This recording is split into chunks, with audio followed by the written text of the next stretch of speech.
আসসালামু আলাইকুম। বরিশাল ৫ সদর আসনের সম্মানিত ভাই এবং বোনেরা, আমি আবু নাসের মোহাম্মদ রহমতুল্লাহ, বিএনপির জাতীয় নির্বাহী কমিটির সদস্য।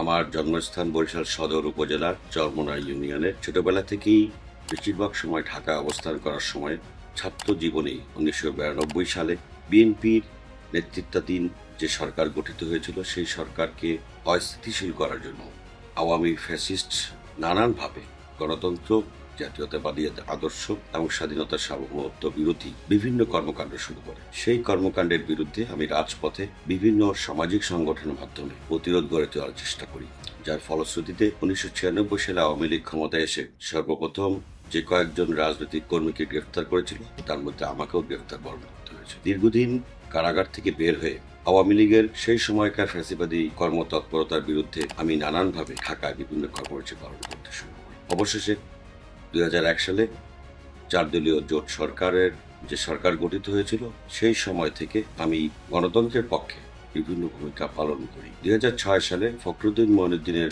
নেতৃত্বে গণতন্ত্র বিরোধী, সংবিধান বিরোধী যে সরকার গঠিত হয়েছিল, সেই সরকার সকল রাজনৈতিক তৎপরতা নিষিদ্ধ করেছিল।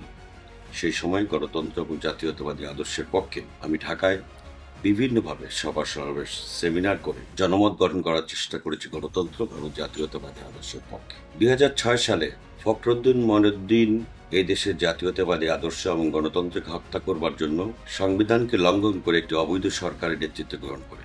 সেই সময়ে জাতীয়তাবাদী আদর্শ এবং গণতন্ত্রের পক্ষে আমি বিভিন্ন অরাজনৈতিক সংগঠনের ব্যানারে ঢাকায় বিভিন্ন কর্মসূচি পালন করে জাতীয়তাবাদী আদর্শের পক্ষে অবস্থান গ্রহণ করি। সেই সময় অনেকেই সেই ধরনের সাহসী ভূমিকা পালন করতে ব্যর্থ হয়েছেন, যে কথা দেশনেত্রী বেগম খালেদা জিয়া নিজেই আমার যোগদান অনুষ্ঠানে স্বীকার করেছিলেন।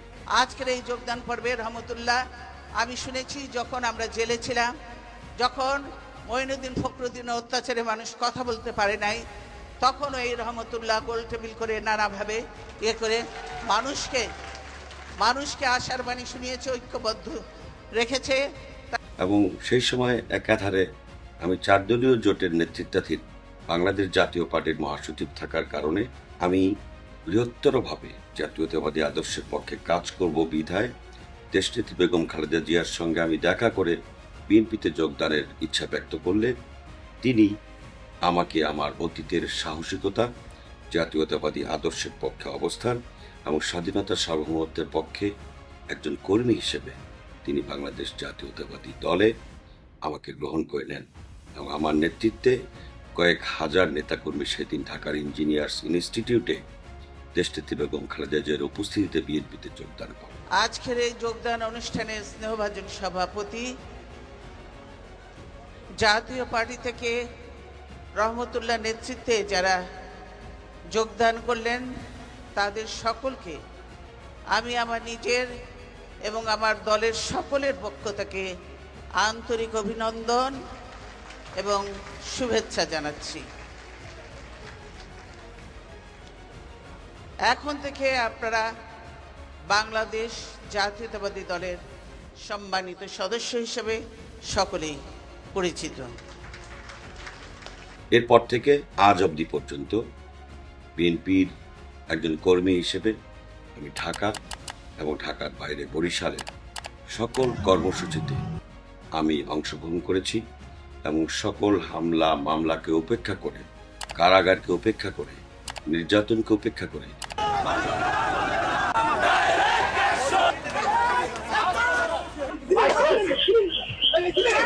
আমি সকল কর্মসূচিতে অংশগ্রহণ করেছি। শুধু তাই নয়, ঢাকা এবং বরিশালে আমার নির্বাচনী এলাকার যে সমস্ত নেতাকর্মী কর্মসূচি পালন করতে গিয়ে যে ধরনের সহযোগিতার প্রয়োজন ছিল, সে ধরনের সহযোগিতা আমি তাদেরকে করেছি। আমি আগের থেকেও ঘোষণা দিয়েছি, আজকেও আমি আপনাদেরকে ওয়াদা করছি, এই আন্দোলনের বিজয় অর্জিত না হওয়া পর্যন্ত বরিশাল মহানগর এবং সদর উপজেলায় জাতীয়তাবাদী দলের যে সমস্ত নেতাকর্মী আহত হবেন, গ্রেফতার হবেন, তাদেরকে চিকিৎসা এবং আইনি সহায়তার জন্য আমি আমার শেষ রক্তবিন্দু দিয়ে হলেও তাদের পাশে থাকার চেষ্টা করব। প্রয়োজনে রাজপথে এসে আপনাদের সঙ্গে সামিল হব। এবং কারাগারে যারা বন্দী ছিলেন যাদের বাড়িতে খাবার ছিল না, যাদের বাড়িতে আর্থিক সহায়তার প্রয়োজন ছিল, মানসিক সাহায্যের প্রয়োজন ছিল, সব ধরনের সাহায্য সহযোগিতা আমি করার চেষ্টা করেছি। সেই থেকেই নেতাকর্মীদের ভালোবাসায় আজ নির্বাচনের প্রাক্কালে আমি বরিশাল ৫ সদর আসন এর মাটির সন্তান হিসেবে আমি এই আসন থেকে নির্বাচন করার ইচ্ছা পোষণ করেছি। আমি আমার দলের কাছে মনোনয়ন প্রত্যাশা করছি।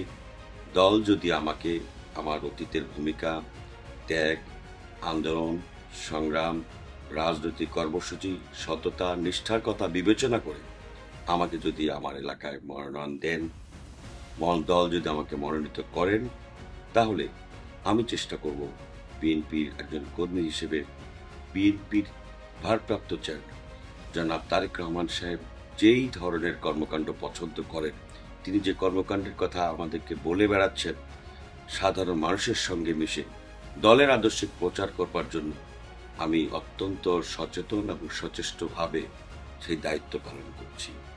সেই বিষয়ে ভবিষ্যতে এই এলাকার যে সকল কর্মকাণ্ড করলে এই দেশের মানুষ উপকৃত হবে, এই এলাকার মানুষ উপকৃত হবে, এই এলাকার রাস্তাঘাট, যোগাযোগ ব্যবস্থা, সেই যোগাযোগ ব্যবস্থা উন্নয়ন করা আমার প্রথম চ্যালেঞ্জ হবে। বিশেষ করে এই এলাকার নাগরিকদের একটি ভালো হসপিটালিটির ব্যবস্থা নেই। স্বাস্থ্য ব্যবস্থার করুণ পরিণতি এই এলাকার মানুষ ভোগ করে। বিভিন্ন সময়ে এই হাসপাতালে গিয়ে আমাদের মা, বোন, বাবা, ভাই প্রত্যেকে হাসপাতালের বারান্দায় কাঁপাতে থাকেন। আমার সবচাইতে বেশি মনোযোগী হব এই মানুষদের শিক্ষা, স্বাস্থ্য এবং মানুষের যে মৌলিক চাহিদা, সেই চাহিদাগুলো পূরণ করার আমি চেষ্টা করব। বিশেষ করে এই এলাকার মানুষের সমস্যা লাঘব করবার জন্য এই এলাকার প্রতিটি মানুষের কাছে আমি প্রতি মাসে অন্তত একবার করে প্রত্যেকটা এলাকায় যাব এবং একটি হটলাইন ব্যবস্থা চালু করব, যে হটলাইন ব্যবস্থার মধ্য দিয়ে সাধারণ মানুষের সমস্যাগুলো আমার আয়ত্তে নিয়ে আসার চেষ্টা করব এবং সেই সমস্যাগুলো যাতে সমাধান হয় সেই বিষয়ে আমি সর্বোচ্চ সতর্ক থাকব। আরেকটি গুরুত্বপূর্ণ বিষয়, সেটা হচ্ছে আমাদের তরুণদের বেকারত্ব আমাদের এলাকার সবচেয়ে বড় সমস্যা। তরুণদের বেকারত্ব ঘোচাবার জন্য এই তরুণদের লেখাপড়ার পাশাপাশি একটি স্কিল ডেভেলপমেন্ট তথা প্রশিক্ষণের ব্যবস্থা করা, যাতে করে লেখাপড়া শেষ করার সাথে সাথে তারা যে কোনো চাকরি অথবা ব্যবসায় প্রতিষ্ঠান লাভ করতে পারে। আর যাতে বেকারত্বের দাগ নিয়ে, বেকারত্বের পরিবেশ নিয়ে আমাদেরকে আমাদের সমাজে যাতে আর বেঁচে থাকতে না হয়। মানুষের সেবা করা আমার ছোটবেলা থেকেই অন্যতম লক্ষ্য ছিল, যার কারণে ছোটবেলা থেকেই নিজ এলাকা এবং পার্শ্ববর্তী এলাকায় মানুষের সেবামূলক বিভিন্ন কর্মকাণ্ডে আমি বিভিন্নভাবে জড়িত থাকার চেষ্টা করেছি। বিশেষ করে বরিশালে বিএনপির রাজনীতিতে আমি যুক্ত হওয়ার পর থেকে ৫ই আগস্টের ঐতিহাসিক ছাত্র গণ অভ্যুত্থানের আগে এবং পরে ঈদ, শীত, পূজা, দুর্গম এলাকায় গিয়ে আমি মানুষের পাশে থাকার চেষ্টা করেছি। শীতের সময় মানুষের কাছে গিয়ে শীতবস্ত্র বিতরণের চেষ্টা করেছি। পুজোর সময় সনাতন ধর্মাবলম্বীদের কাছে গিয়ে তাদেরকে সহায়তা করার চেষ্টা করেছি এবং ঈদের সময় তুলনামূলক সামর্থ্যবান কম তাদেরকে বিভিন্নভাবে আমি সহায়তার চেষ্টা করেছি। আমি যদি সুযোগ পাই, আমার জীবনের শেষ ইচ্ছাটুকুন হচ্ছেন এই এলাকার মানুষের পাশে থেকে তাদের উপকারে আসতে চাই। সেই কারণেই এই জাতীয় নির্বাচনে আমি একজন প্রার্থী হিসেবে দলের কাছে মনোনয়ন চাইব।